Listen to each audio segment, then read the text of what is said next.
Ok.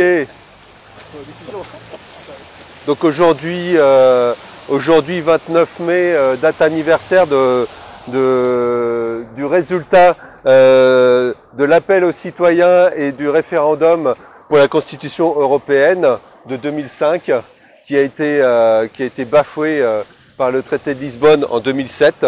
Nous sommes ici pour condamner cette infamie et pour dénoncer ce coup d'État de l'Union européenne sur les nations. Et donc, il est inacceptable que cette situation perdure. Depuis ce temps, nous le voyons, l'Union européenne n'a cessé d'augmenter sa mainmise sur les populations, sur les peuples.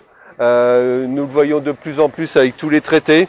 Ceci n'a pas commencé avec le traité de Lisbonne, ceci a commencé bien avant, puisque dès le départ, l'Union européenne a été fondée avec l'Union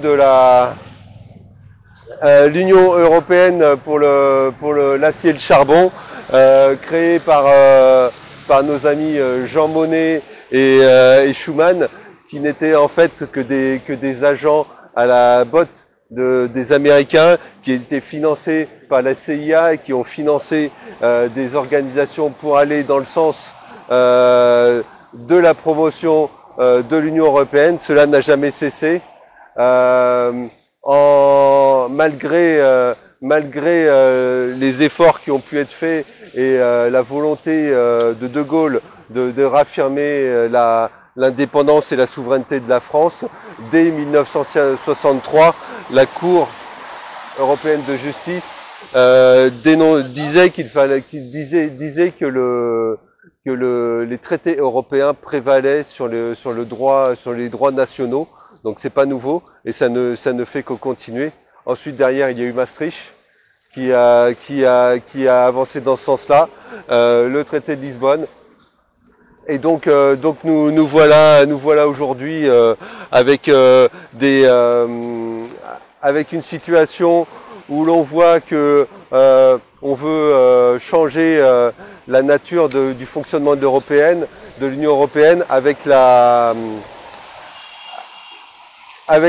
fin de l'unanimité pour les décisions et avec la prise en compte par l'Union européenne des décisions concernant le sanitaire, concernant également la politique militaire de l'Union européenne. C'est très très dangereux. Si nous laissons faire et si nous continuons, c'est la fin de la nation française comme nation indépendante et nous ne serons plus qu'une province de l'État européen. Donc l'heure est grave, il est temps de réagir, il est temps de faire quelque chose. Réagir ne veut pas dire aller voter, puisque aller voter ce 9 juin, c'est accepter ce système. Or nous n'acceptons pas ce système.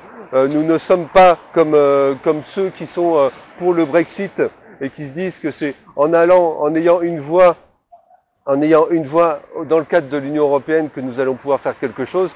Ils savent très bien qu'ils seront ultra minoritaires et qu'ils n'auront qu'une tribune et qu'ils n'auront juste que le moyen de se faire valoir eux-mêmes, mais qui n'apporteront rien à la nation française. Donc c'est une fumisterie. D'autre part, je signale que le Brexit, ça n'existe pas.